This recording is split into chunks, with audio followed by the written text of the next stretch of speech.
الحمد لله رب العالمين والصلاة والسلام على سيد المرسلين اما بعد فاعوذ باللہ من الشیطان الرجیم بسم اللہ الرحمن الرحیم۔ برادران اسلام، السلام علیکم ورحمۃ اللہ وبرکاتہ۔ ناظرین، قیامت کے قریب جو سب سے سخت فتنہ ہے وہ فتنہ دجال ہے، جس فتنے سے تمام انبیاء کرام نے اپنی اپنی امتوں کو ڈرایا ہے۔ ناظرین، دجال کا فتنہ واقعی بہت ہی سخت ہے۔ حضور صلی اللہ تعالی علیہ وسلم نے ارشاد فرمایا کہ دجال اس دنیا میں 40 روز رہے گا اور پوری دنیا میں وہ گھومے گا، ہاں مگر مکہ اور مدینہ میں وہ داخل نہیں ہو پائے گا، کیونکہ مکہ اور مدینہ میں فرشتے اس سرحد پہ نگرانی کر رہے ہوں گے اور اسے مکہ اور مدینہ میں داخل نہیں ہونے دیں گے، اور مدینہ کا اس دور میں 7 رستے ہوں گے، جو آج یہ پورا ہو چکا ہے۔ ناظرین، مگر دجال آج بھی ایک جزیرہ میں قید ہے، اور وہ جزیرہ کہاں ہے اس بارے میں آج کا یہ بیان ہے۔ ناظرین، ایک دن رسول کریم صلی اللہ تعالی علیہ وسلم عیسیٰ کی نماز میں آنے سے لیٹ ہو گئے، اور جب حضور اکرم صلی اللہ تعالی علیہ وسلم آئے تو صحابہ نے پوچھا، یا رسول اللہ، آپ آج عیسیٰ کی نماز میں اتنا لیٹ کیسے ہو گئے؟ تو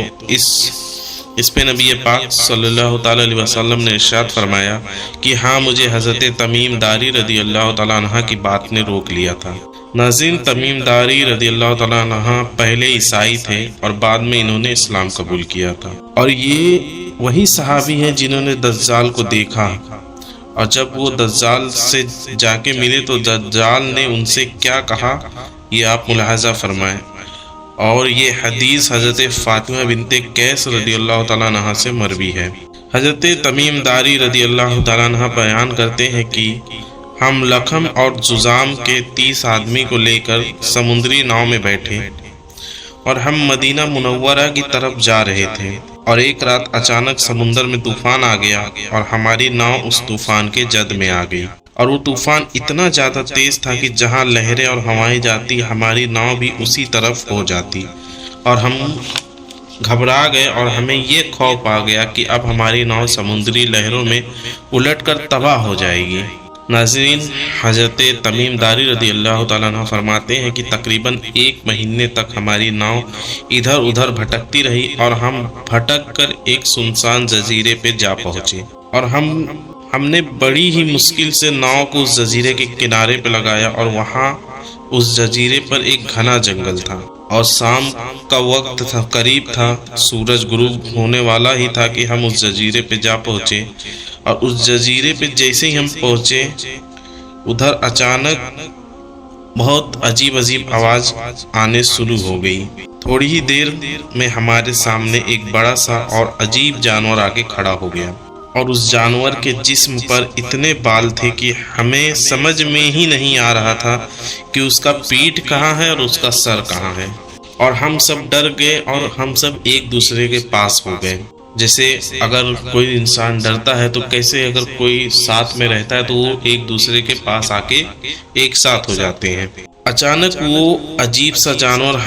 ہم سے انسانوں کی آواز میں بات کرنے لگا کہ تم لوگ کون ہو اور کہاں سے آئے ہو، اور ہم نے اس کو جواب دیا کہ ہم سمندر میں مدینہ شریف کی طرف جا رہے تھے کہ اچانک ہمارا ناؤ طوفان کی جد میں آ گیا، اور ہم بھٹک کر اس جزیرے میں پہنچ گئے۔ برادران اسلام، صحابی تمیم داری رضی اللہ تعالیٰ عنہ فرماتے ہیں کہ میں نے ہمت کر کے اس جانور سے پوچھا کہ تم کون ہو اور ہم اس وقت کہاں ہیں؟ تو اس پہ اس نے جواب دیا کہ میں ایک جاسوس ہوں۔ تو حضرت تمیم داری رضی اللہ تعالیٰ عنہ فرمانے لگے کہ تم کس کے جاسوس ہو؟ تو اس نے کہا کہ میں جس کا جاسوس ہوں وہ تم لوگوں سے ملنے کا شوق رکھتا ہے، اور تم مجھ سے ڈرو مت بلکہ میرے پیچھے پیچھے ہو چلو۔ اور حضرت تمیم داری رضی اللہ تعالیٰ عنہ فرماتے ہیں کہ ہم سبھی 30 لوگ اس کے پیچھے پیچھے چلنے لگے، اور وہ جانور ہمیں گھنے جنگلوں کے بیچ عجیب رستوں سے وہ لے کے چلا جا رہا تھا۔ یکایک ہمارے سامنے ایک پرانا محل آ گیا، اور وہ محل اونچے اونچے گھنے پیڑوں سے ڈھپا ہوا تھا، اور اس جانور نے ہمیں اشارہ کرتے ہوئے کہا کہ تم اس محل کے اندر داخل ہو جاؤ، اور حضرت تمیم داری رضی اللہ تعالیٰ عنہ فرماتے ہیں کہ ہم ہمت کر کے اس محل میں داخل ہو گئے اور اچانک ہم نے دیکھا کہ ایک بھیانک شکل والا انسان موٹی موٹی زنجیروں میں جکڑا ہوا ہے اور وہ خود کو اس زنجیروں سے آزاد کرنے کے لیے اتنی زور سے چھلانگ لگا رہا ہے کہ اس کی چھلانگ سے وہ چھت کو جا کے ٹچ ہو جا رہا ہے، محل کی جو اونچی اونچی چھت۔ اور فرمایا کہ وہ شخص اتنا ڈراونا تھا کہ اس کو دیکھ کے ہم سب کانپنے لگے، اور ہم نے اس سے پوچھا کہ تم کون ہو؟ اس پر اس زنجیر میں جکڑے ہوئے انسان نے کہا کہ پہلے تم بتاؤ کہ تم لوگ کون ہو۔ تو حضرت تمیم داری رضی اللہ تعالیٰ عنہ نے فرمایا کہ ہم سبھی لوگ اپنے شہر سے مدینہ شریف جا رہے تھے کہ رستے میں ہماری کشتی بھٹک گئی اور ہم اس جزیرے پر آ گئے، اور ہماری کشتی 1 مہینہ تک ادھر ادھر بھٹکتی رہی۔ تو اس پہ اس زنجیر میں جکڑے انسان نے کہا کہ پہلے میں تم سے 3 سوال کروں گا، تم مجھے اس کا جواب دو، پھر میں بتاؤں گا کہ میں کون ہوں۔ اس پہ حضرت تمیم داری رضی اللہ تعالیٰ عنہ نے کہا کہ پوچھو کیا تمہیں پوچھنا ہے۔ اس پہ اس شخص نے کہا کہ بتاؤ کہ آخر بیسان کے پیڑوں پہ پھل آتے ہیں؟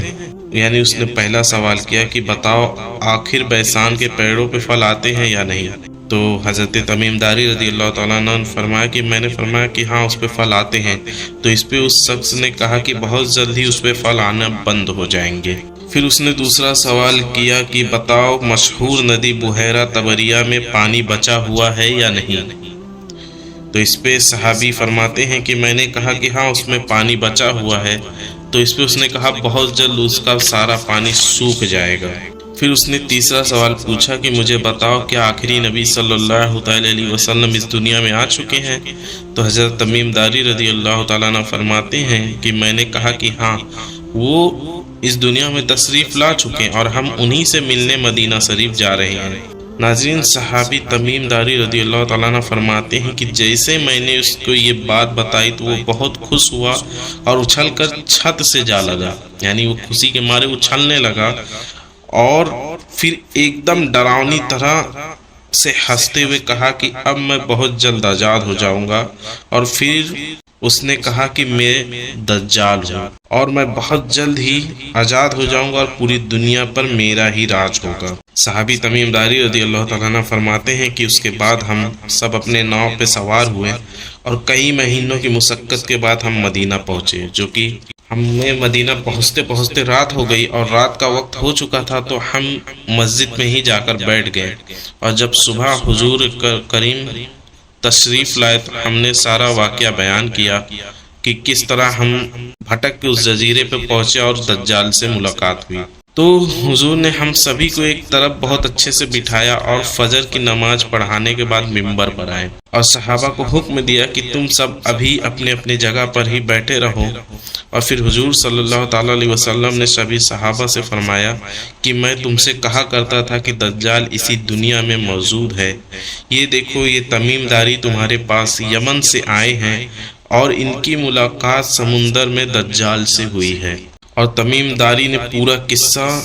یعنی تمیم داری کا پورا قصہ حضور نے صحابہ کرام کو سنایا، اور آخر میں حضور اکرم صلی اللہ تعالیٰ علیہ وسلم نے اپنی لاٹھی منبر پر مارتے ہوئے فرمایا کہ دجال میرے طیبہ میں داخل نہیں ہو سکتا، دجال میرے طیبہ میں داخل نہیں ہو سکتا، دجال میرے طیبہ میں داخل نہیں ہو سکتا۔ اور پھر حضور کریم صلی اللہ تعالیٰ علیہ وسلم نے مشرق کی جانب اشارہ کرتے ہوئے فرمایا کہ دجال اس وقت مشرق میں موجود ہے، دجال اس وقت مشرق میں موجود ہے۔ تو برادران اسلام، یہ دجال کا جو فتنہ ہے یہ واقعی بہت ہی سخت فتنہ ہے، اور تمام انبیاء کرام اپنی اپنی امتوں کو اس فتنے سے ڈرایا، اور حضور بھی اپنی امت کو اور صحابہ کو دجال کے فتنے سے ڈرایا تھا۔ ناظرین، دجال اس دنیا میں 40 روز رہے گا، جس پہ پہلا دن اس کا 1 سال کا ہوگا، دوسرا دن 1 مہینے کا ہوگا، تیسرا دن 1 ہفتے ہوگا، اور باقی پھر سارے دن 24 گھنٹے کے ہوں گے۔ اور اس کا فتنہ اتنا کڑا ہوگا کہ حضور نے فرمایا کہ وہ اگر حکم دے گا تو بارش بھی ہوگی، وہ حکم دے گا تو پیڑ پودے نکلیں گے، اگر وہ حکم دے گا تو چاہے گا تو انسان کو مردہ بھی کر دے گا، زندہ بھی کر دے گا۔ گویا اس کے ایک ہاتھ میں جنت ہوگی اور اس کے ایک ہاتھ میں دوزخ بھی ہوگی۔ جو اس کو خدا مانے گا وہ اس کو جنت میں ڈالے گا، اور جو اس کو خدا نہیں مانے گا وہ اس کو دوزخ میں ڈالے گا۔ لیکن حضور نے فرمایا کہ اس کی دوزخ اصل میں جنت ہوگی اور جنت اصل میں دوزخ ہوگی۔